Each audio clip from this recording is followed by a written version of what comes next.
நீங்க எப்பயாவது யோசிச்சு பார்த்திருக்கீங்களா? தட் சில பேருக்கு வந்து ஈஸியா சக்சஸ் அப்படிங்கிற விஷயம் ஈஸியா கிடைச்சிடுது.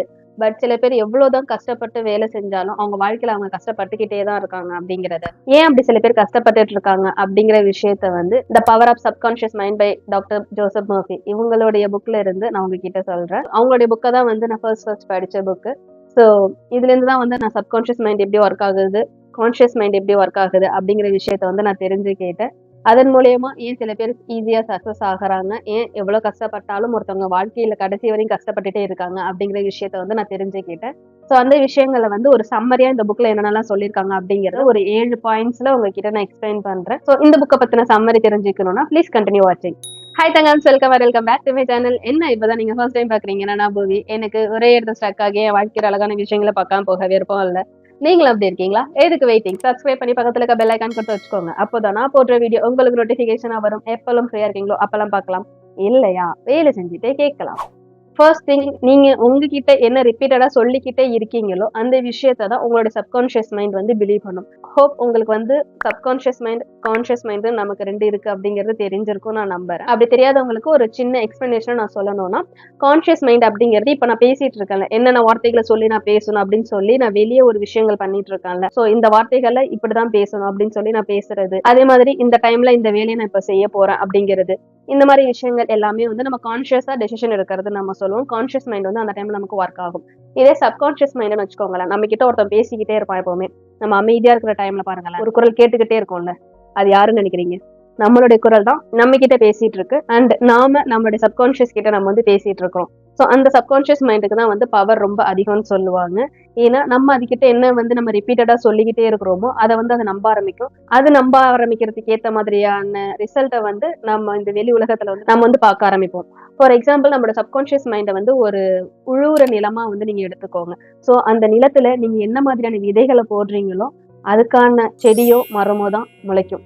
இப்போ வந்து நீங்க கான்ஸ்டன்டா எப்போ பாரு நான் வந்து ரொம்ப அன்லக்கியான பர்சன், என் வாழ்க்கையில எதுவுமே நல்லதே நடக்காது, நான் சாகுற வரையும் கடன்காரனா தான் இருப்பேன், என் பிள்ளைங்க உருப்படாது, நான் எப்பவுமே குட்டாவே தான் இருப்பேன், எனக்கு இந்த பிசிஓடி பிரச்சனை சரியா ஆகாது, இந்த மாதிரி விஷயங்கள் எல்லாம் நீங்க சொல்லிக்கிட்டே இருக்கீங்கன்னா உங்களுடைய சப்கான்ஷியஸ் மைண்ட் அதுதான் நம்பும். அண்ட் அதுக்கு வந்து எது நல்லது எது கெட்டது அப்படின்லாம் பிரிச்சு பார்க்க தெரியாது. நீங்க என்னத்த சொல்றீங்களோ ஓகே இதுதான் அவங்களுக்கு கொடுக்குற ஸ்டேட்மெண்ட், அதுதான் நம்ம அக்செப்ட் பண்ணிக்கணும்னு சொல்லி அக்செப்ட் பண்ணிக்கும்.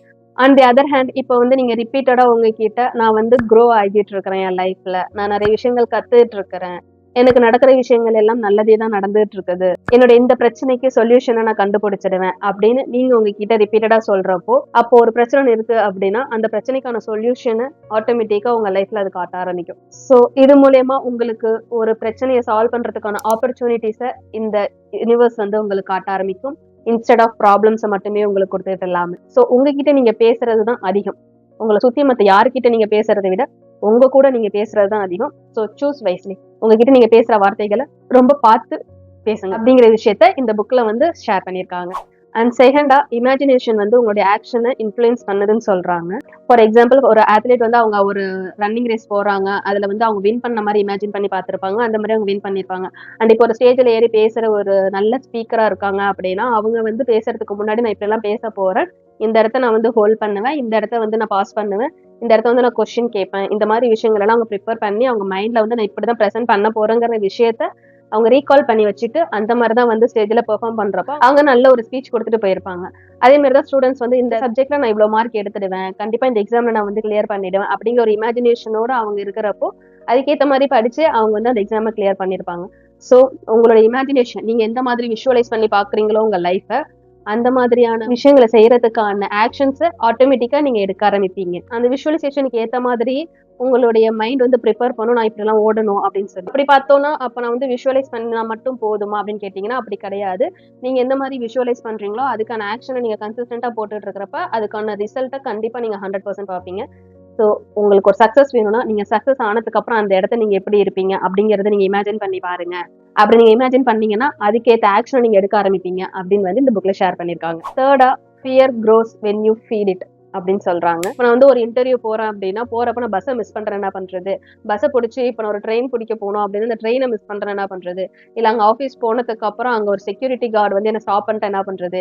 அதையும் மீறி நான் உள்ள போயிட்டேன்னா ஹச்ஆர் என்கிட்ட ஹார்ஷா பேசிட்டேன், என்ன பண்றது? அப்படின்னு இது எதுவுமே நடக்காத விஷயங்களை வந்து நம்ம இமேஜின் பண்ணி பயந்துகிட்டே இருந்தோம் அப்படின்னா நம்ம வந்து அதை ஃபீட் பண்ணிக்கிட்டே இருக்கோம் அப்படின்னு தான் அர்த்தம். இதுல வந்து முக்காவாசி விஷயங்கள் நடக்காது. கண்டிப்பா நீங்க வந்து ஒரு இன்டர்வியூ போறீங்க அப்படின்னா கண்டிப்பா கொஞ்சம் சீக்கிரமே கிளம்பிடுவீங்க. உங்களுக்கு எந்த டைம்ல பஸ் வரும் அப்படிங்கிறது உங்களுக்கு தெரியும். ட்ரெயின் எப்போ வரும்னு உங்களுக்கு தெரியும். அந்த செக்யூரிட்டியை சம்மந்தமே இல்லாம உங்களை நிறுத்த போறாங்க. நீங்க எல்லாமே பெர்ஃபெக்ட்டா வச்சிருந்தீங்க அப்படின்னா அவங்க அவங்களை நிறுத்த போறாங்க.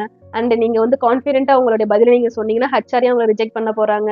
சோ இந்த மாதிரி நீங்க எல்லா விஷயத்துக்கும் பயந்து பயந்து இது இப்படி ஆயிட்டா என்ன பண்ணுது அப்படி ஆயிட்டா என்ன பண்றது அப்படின்னு சொல்லி நீங்க பயந்துகிட்டே இருந்தீங்கன்னா அந்த பயத்தை வந்து நீங்க ஊட்டி ஊட்டி வளர்த்துட்டு இருக்கீங்க அப்படின்னு தான் அர்த்தம். சோ அந்த விஷயத்த பண்ணாதீங்க. ஏன்னா இதுல முக்காவாசி விஷயங்கள் நடக்க போறதே கிடையாது. சோ உங்களோட சப்கான்ஷியஸ் மைண்டுக்கு வந்து நீங்க வந்து இமேஜினேஷனா ஒரு விஷயம் நினைக்கிறீங்க அப்படிங்கிறதையும் பிராக்டிக்கலா நடக்க போற விஷயங்கள் இதுதான் அப்படிங்கிறதையும் வந்து பிரிச்சு பார்க்க தெரியாது. பட் பயந்துகிட்டே இருந்தீங்கன்னா அந்த பயம் தான் வந்து ஸ்ட்ராங் ஆக ஆரம்பிக்கும். ஒரு விஷயத்துக்கு பயந்துகிட்டே இல்லாம நீங்க எதை இமேஜின் பண்ணி பார்க்க போறீங்க அப்படின்னா, நான் வந்து ரொம்ப கரேஜான பர்சன், நான் வந்து பெர்ஃபெக்ட் கரெக்ட் டைம்க்கு நான் வந்து இப்போ பஸ்ஸை பிடிச்சிடுவேன், அங்க போய் கான்ஃபிடென்ட்டா நான் வந்து ஹெச்ஆர் முன்னாடி நான் பேசிடுவேன், ஹெச்ஆர் நல்லா கான்ஃபிடென்ட்டா பேசி எனக்கு ஒர்க் கிடைச்சிருச்சு இப்படிங்கிற மாதிரி நீங்க வந்து பாசிட்டிவா திங்க் பண்ணிக்கிட்டே போங்க. கண்டிப்பா அந்த விஷயம் வந்து நல்லபடியா நடக்கும். நீங்க பயந்தீங்கன்னா நீங்க பயந்ததுக்கு ஏத்த மாதிரி தான் நடக்கும். சோ நீங்க உங்க பயத்தை ஊட்டி வளர்க்கறதுனால மட்டுமே அது அதிகமாகுது அப்படின்னு சொல்லி இந்த புக்ல ஷேர் பண்ணியிருக்காங்க. உங்களுக்கு இந்த பயம் வந்து அதிகமாகுது அப்படின்னா உங்ககிட்ட இந்த ஒரே ஒரு கேள்வி கேளுங்க. வாட் இஃப் இந்த விஷயம் நல்லபடியா நடந்துருச்சுன்னா?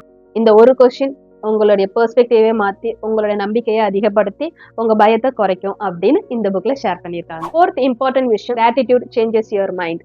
உங்க வாழ்க்கையில உங்ககிட்ட இருக்கிற எந்த விஷயம்லாம் இருக்கிறோ அந்த விஷயத்துக்கெல்லாம் தேங்க் பண்ணுங்க அப்படின்னு சொல்றாங்க. நம்ம மேக்ஸிமம் ஆஃப் த பீப்புள் வந்து நம்ம என்ன பண்ணோம், நம்ம கிட்ட எதெல்லாம் இல்லையோ அதை பத்தி மட்டும்தான் நம்ம யோசிச்சுட்டு இருப்போம். பட் நம்ம கிட்ட இருக்கிற விஷயங்கள், இருக்கிற நபர்களை வந்து நம்ம மறந்துடுவோம். அது நம்ம அப்பா அம்மாவா இருக்கட்டும், நம்மளுடைய லைஃப் பார்ட்னரா இருக்கட்டும், அன்றாடம் கிடைக்கிற இந்த வெளிச்சமா இருக்கட்டும், நம்ம வந்து சாப்பிடுற சாப்பாடா இருக்கட்டும், இது எதுக்குமே வந்து நம்ம ஒரு கிரேட்ஃபுல்லா ஃபீல் பண்ண மாட்டோம். மேக்ஸிமம் ஒருத்தவங்க இறந்ததுக்கு அப்புறம் தான் இவங்க கிட்ட நம்ம பேசியிருக்கலாம்ல அப்படின்னு சொல்லி நம்ம ஃபீல் பண்ணியிருப்போம். பட் இருக்கிறப்ப அவங்க ஒரு ஆளா கூட மதிச்சிருக்க மாட்டோம். தான் மனைவி இருக்கிறப்ப அவளை வந்து ஒரு குப்பை மாதிரி நடத்திட்டு அவ இறந்ததுக்கு அப்புறம் என் மனைவி மாதிரி யாரும் வரமாட்டான் அப்படின்னு சொல்றதுல எந்த ஒரு பிரயோஜனமும் இல்லை. இருக்கிறப்பயே உங்க மனைவி கிட்ட உன்னால தாண்டி நான் நல்லா இருக்கேன் அப்படின்னு சொல்லி பாருங்கல்ல, அவங்க உங்களுக்காக உயிரே கொடுப்பாங்க. அவங்க உடம்பு அவ்வளவு கஷ்டப்பட்டாலும் உங்களுக்காக அவ்வளவு செய்வாங்க. உங்க மைண்ட் வந்து எப்பவுமே வந்து ரிப்பீட்டடா நீங்க எந்த விஷயத்த ஃபோக்கஸ் பண்றீங்க, எந்த விஷயத்த பத்தி நீங்க பேசுறீங்க அப்படிங்கறத மட்டும்தான் வந்து ஃபோக்கஸ் பண்ணி அதுக்கேற்ற விஷயங்கள் உங்ககிட்ட காட்டும். இந்த ஒரு கிராட்டிடியூட் விஷயத்த நீங்களும் ப்ராக்டிஸ் பண்ணி பாருங்க. கண்டிப்பா உங்களுக்குள்ள சேஞ்சஸ் பார்ப்பீங்க. ஸோ கிராட்டிடியூடுங்கிறது வந்து உங்களுக்குள்ள இருக்கிற பிரச்சனைகளை ஃபுல்லா இக்னோர் பண்ணிட்டு நல்லது மட்டுமே பார்க்க போறோம் அப்படிங்கிறது கிடையாது. ஓகேவா? நீங்க இந்த மாதிரி கிரேட்ஃபுல்லான விஷயங்கள் எல்லாத்தையும் நீங்க லிஸ்ட் பண்றப்போ உங்க பிரெயினுக்கு நீங்க சொல்றீங்க இந்த பிரச்சனை மட்டுமே என் வாழ்க்கை இல்லை, இந்த விஷயங்கள் எல்லாம் என் வாழ்க்கையில இருக்கிறதுக்கு நான் பெருமைப்படுறேன், பெருமிதமா நான் ஃபீல் பண்றேன் அப்படின்னு உங்க பிரெயின் கிட்ட நீங்க வந்து சொல்றீங்க. சோ அதனால உங்களுடைய கிரேட்ஃபுல்லா இருக்கிற இந்த மைண்ட் வந்து ஒரு பெட்டர் டெசிஷன் எடுக்க ஆரம்பிக்கும். உங்களுடைய ஃபியர்ஃபுல்லான மைண்டை விட இந்த கிரேட்ஃபுல் மைண்ட் வந்து ஒரு பெட்டர் டெசிஷன் எடுக்கிறதுக்கு ரொம்ப ஹெல்ப்ஃபுல்லா இருக்கும். நீங்க வந்து இந்த கிராட்டிடியூட் ஜர்னல் ட்ரை பண்ணி பாருங்க. நான் அதை ட்ரை பண்ணிட்டு இருக்கிறேன். இந்த புக்ல தெரிஞ்சிட்டதுக்கு அப்புறம் நான் அந்த விஷயத்த வந்து ட்ரை பண்ணிட்டு இருக்கிறேன். என் வாழ்க்கை நல்லா இருக்குது. அதனாலதான் உங்ககிட்ட இந்த விஷயத்த ஷேர் பண்றேன். அந்த விஷயத்த இந்த புக்ல ஷேர் பண்ணியிருக்காங்க அப்படிங்கிறதையும் உங்ககிட்ட சொல்றதுல நான் ரொம்ப சந்தோஷப்படுறேன். Fifth of forgiveness frees your own mind. ஒருத்தவங்க உங்களுக்கு ஒரு தப்பு பண்ணிட்டாங்க அப்படின்னா அவங்கள மன்னிச்சிடுங்க. அது அவங்களுக்காக இல்லை, உங்களுக்காக. அண்ட் நீங்க வந்து ஒருத்தவங்க உங்களுக்கு பண்ணின தப்புக்காக அவங்க மேல நீங்க கோவமா இருக்கீங்க, வருத்தமா இருக்கீங்க அப்படின்னா அந்த விஷயம் உங்களுக்கு தெரியாம கூட போறதுக்கு தான் வாய்ப்பு அதிகமா இருக்குது. அண்ட் அந்த விஷயம் அவங்கள அஃபெக்ட் பண்ண போறது இல்ல, அது உங்களை தான் அஃபெக்ட் பண்ண போகுது. உங்களை அஃபெக்ட் பண்ற விஷயத்த உங்களை சுத்தி இருக்கிற உங்க மேல பாசம் காட்டுற உங்களுக்கு அந்த தப்பு பண்ணாதவங்க மேலதான் நீங்க அந்த கோவத்தை காட்டுவீங்க. இந்த விஷயத்த நான் நிறைய பண்ணியிருக்கிறேன். சம்மந்தமே இல்லாம என் அண்ணன் கிட்ட நான் அந்த விஷயத்த கத்தியிருக்கிறேன். ஏன்னா இன்னொருத்தவங்க மேல இருக்கிற கோவத்தை அவங்க கிட்ட நான் காட்டியிருக்கிறேன். சோ இந்த தப்ப வந்து நான் பண்ணியிருக்கேன்னு தெரிஞ்சுக்கிட்டு நான் கொஞ்சம் தான் மாத்திக்க ட்ரை பண்ணி இப்ப மேக்ஸிமம் நான் அந்த விஷயங்களை மாத்திக்கிட்டேன்னு தான் நான் சொல்லுவேன். ஒருத்தவங்களை மன்னிக்கிறதுனால அவங்க பண்ண தப்பு ஏத்துக்கக்கூடிய ஒண்ணு அப்படின்னு நான் சொல்ல வரல. இட் மீன்ஸ் உங்களுடைய மன நிம்மதியை நீங்க சூஸ் பண்ணிக்கிறீங்க. அந்த எமோஷனல் பேக்கேஜை வந்து நீங்க உங்களுக்குள்ள வச்சிட்டு இருக்கிறதுக்கு பதிலா ஐ ஜஸ்ட் ரிலீஸ், போயிடு, எனக்கு வேண்டாம், போதும், எனக்கு என் நிம்மதி வேணும். என் நிம்மதியை சூஸ் பண்றதுக்கான ஒரு ஃபர்ஸ்ட் ஸ்டெப்பா இதை நீங்க பார்க்கலாம். சோ நீங்க மன்னிக்கிறது மூலயமா ரொம்ப அதிகமா பெனிஃபிட் ஆக போற ஒரே நபர் நீங்க மட்டும்தான். ஏன்னா உங்களோட எமோஷனல் பேக்கேஜஸ் தான் வந்து குறைய ஆரம்பிக்கும். அடுத்த ஸ்டெப் உங்க வாழ்க்கையில எடுத்து வைக்கிறதுக்கு இதெல்லாம் ஹெல்ப்ஃபுல்லா இருக்கும். அந்த கிரட்ஜஸ் உள்ள வச்சுக்கிட்டு சம்மந்தமே இல்லாத நபர்கள்ட்ட காட்டி நல்லா இருக்காதுல்ல, மன நிம்மதி இல்லாம இருக்கும்ல. அப்படி மன நிம்மதி இல்லைன்னா உங்களால நல்லா யோசிக்க முடியாதுல்ல. சோ மன்னிச்சிடுங்க, உங்க லைஃப்ல என்ன வேணுமோ அதை நோக்கி போங்க அப்படின்னு இந்த புக்ல ஷேர் பண்ணிட்டாங்க.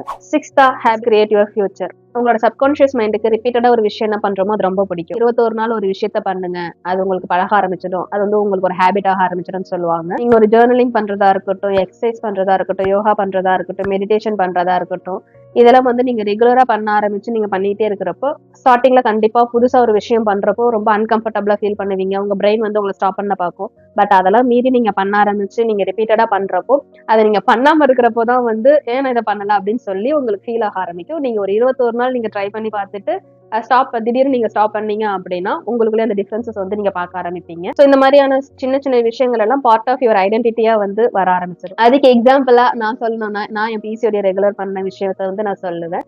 ஸோ நான் எப்படி என் பிசிஓடி ரெகுலர் பண்ணேன்னா அண்ட் இப்போ நான் பிரெக்னெண்டா இருக்கிறேன் அப்படிங்கிறதுக்கான வீடியோக்கான லிங்க் உங்களுக்கு நான் டிஸ்கிரிப்ஷன்ல கண்டிப்பா கொடுக்குறேன். அந்த வீடியோஸ் நீங்க வந்து செக் அவுட் பண்ணி பாருங்க. ஸோ நான் கன்சிஸ்டன்டா 2.5 years நான் பண்ண விஷயங்களால நான் பீரியட்ஸ் ரெகுலர் பண்ணேன் and now I am pregnant. அந்த ஹேபிட்ஸை வந்து நான் போஸ்ட்பான் பண்ணிக்கிட்டே இருந்திருந்தேன்னா என்னால பண்ண முடியாது. நான் ஏன் ஏஞ்சி யோகா பண்ணணும், நான் ஏன் இதெல்லாம் வந்து சாக்ரிஃபைஸ் பண்ணணும், நான் ஏன் ரெஸ்ட்ரிக்ட் பண்ணணும், என் ஃபுட் ஹேபிட்டை வந்து நான் ஏன் ஹெல்த்தியா மாத்தணும் அப்படின்னு கொஞ்சம் கொஞ்சம் நான் யோசிச்சு எதுவுமே பண்ணாம இருந்திருந்தேன்னா என் பீரியட்ஸ் நான் ரெகுலர் பண்ணியிருக்க முடியாது. பெனிஃபிட் ஆன விஷயங்களை சொல்லி அதுல சில சிஸ்டர்ஸ் என்கிட்ட வந்து சொல்லியிருக்காங்க, எனக்கு இப்ப பீரியட்ஸ் ரெகுலர் ஆயிட்டு இருக்குக்கா, நீங்க சொன்ன விஷயங்கள் வந்து நான் ஃபாலோ பண்றதுனால எனக்கு ரெகுலர் ஆயிட்டு இருக்குன்னு என்கிட்ட சொல்றப்ப எனக்கு அவ்வளவு சந்தோஷமா இருக்கும். உங்களுடைய பழக்கங்கள் தான் உங்க ஃபியூச்சரை கிரியேட் பண்ணுது அப்படிங்கறத இந்த புக்ல ஷேர் பண்ணியிருக்காங்க. Finally believe before you see results. நிறைய பேர் வந்து நான் ஒரு ரிசல்ட் பாக்குற வரையும் வெயிட் பண்ணுவேன், எனக்கு வந்து இதுல சக்சஸ் கிடைச்சு அதுல நான் பார்த்துட்டேன், கண் கூட பார்த்துட்டேன் அப்படின்னா மட்டும்தான் வந்து நான் நம்புவேன் அப்படின்னு இருப்பாங்க.